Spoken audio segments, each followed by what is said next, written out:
But let's keep going. Let's add some more stuff to this. So I'm going to go back to object mode, right click on the flexible design and duplicate that. And let's just turn this one off. And let's click on our new dice. So for this one, let's have some fun. Let's do some more insetting and really get to know this tool and make some pretty cool dice. So this one, just feel free to have fun. I just want you to really try to make just something unique, just something fun and funky.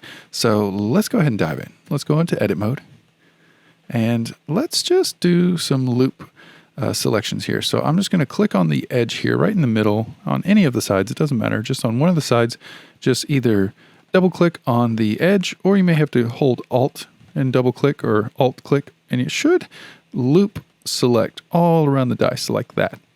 And then I want you to do the same thing over here while holding Shift. So you may have to hold Alt and Shift to loop select, or you can, if you're on a laptop, you can just, just double click. And so you should have everything selected, kind of like a ribbon around a package almost. So make sure you have everything selected. The dice side with the 6 looks pretty cool. I'm going to turn the bevel off just a second, just so you can kind of see everything we have selected. So everything in here. So now what I want you to do is turn your die. Make sure you're looking at the 6 side. So let's go ahead and inset these.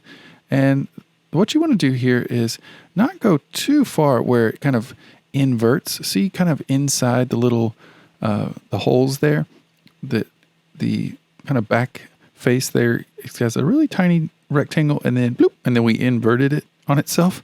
That's what you don't want to do. So get it, almost to like a somewhere in that ballpark. We can just type in maybe like 0.7. That should be fine.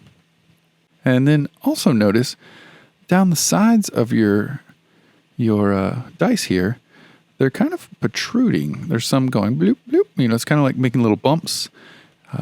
And some places it's not, but it's happening right here on this kind of triangular shape. So easy way to fix that, if you do see you're getting some some unwanted extrusions or protrusions coming out of your insets, you can use edge rail, and that will make sure everything stays nice and even and helps that.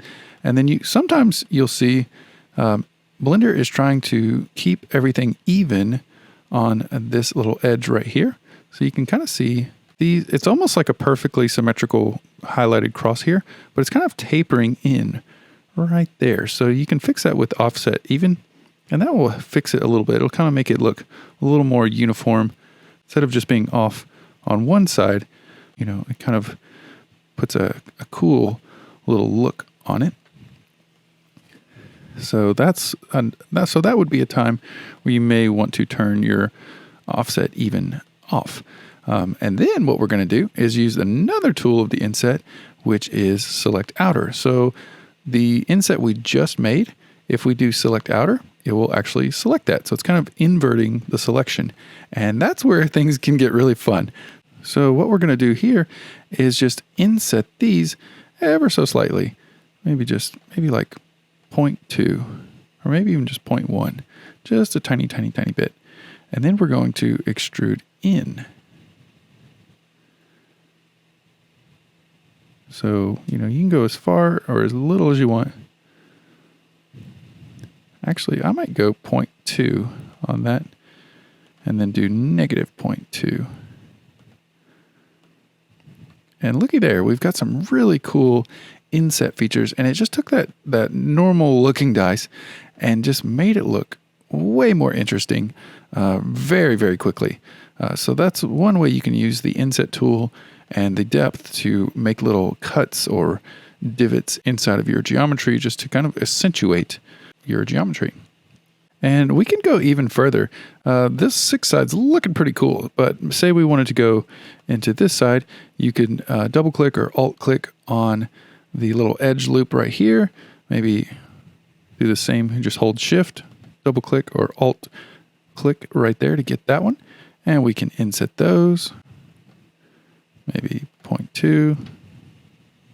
And you can just play with any of these different parameters here and just try some stuff. Maybe you want to like push it in, pull it out, just kind of play around and see what you can do. I'm going to do negative 0.2, and looky there. So now we've got some cool insets on that. Maybe we go to our single here, our number 1, and we can do an inset right there. Maybe we want to do individuals. Oh, that looks pretty cool. And then we can inset that, negative 0.2. And looky there, and that looks pretty awesome. And it looks like we did a lot of crazy geometry and, a lot of work, but we really didn't. We just let the tools do the work for us. Work smarter, not harder. Now let's go over to your 3 side, and you can do this in any order you want, but really what I want you to do is just play. This isn't for a grade or anything. This is just for you getting used to the tools and learning what they can and can't do, and just messing up if you need to and starting over, but really just getting you used to it. So when you start designing more and more complex designs, you're going to know what tools you have at your disposal. So this one, I'm just going to play around. Maybe we'll do like this. Maybe we'll invert it, and then maybe drop that in. Negative 0.2. That looks pretty cool. Looks like that side. And then maybe for these, we'll just shift and alt click or shift and double click. And let's just get all these little edge loops and do some insetting. So I'm going to do individuals, and then I'm going to do the opposite and maybe go out 0.2. Let's see what that does. Whoa, that looks cool. So already looks pretty awesome. The 6 side looks great. So I'm pretty happy with that. I think that looks pretty awesome. So again, feel free to be as creative or as safe as you want with your dice. But I would love to see what you create. Just post it up in the Discord or tag me on any social so I can find it. And yeah, let's roll out some dice and start 3D printing it. So to do that, let's go to our 3D print toolbox and do check all. Yeah, there we go. All right, everything's zeroed out. That's the way we like it.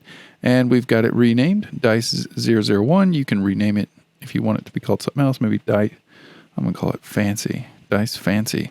Because this is my fancy dice. And then we'll just hit export. And then now we can bring it into the slicer of our choice. So I'm going to bring in the dice and the fancy dice. And hit A to arrange it. So notice we've got our first dice that looks pretty normal.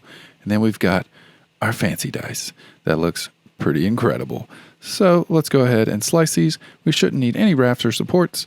But yeah, let's go ahead and slice it up. And there we go. We've got some really cool, simple dice that should 3D print relatively quickly. So for both dice, about an hour, give or take. And so yeah, now we'll just export the G-code. And we'll just go ahead and save the G-code and bring it on over to our printer and print that thing.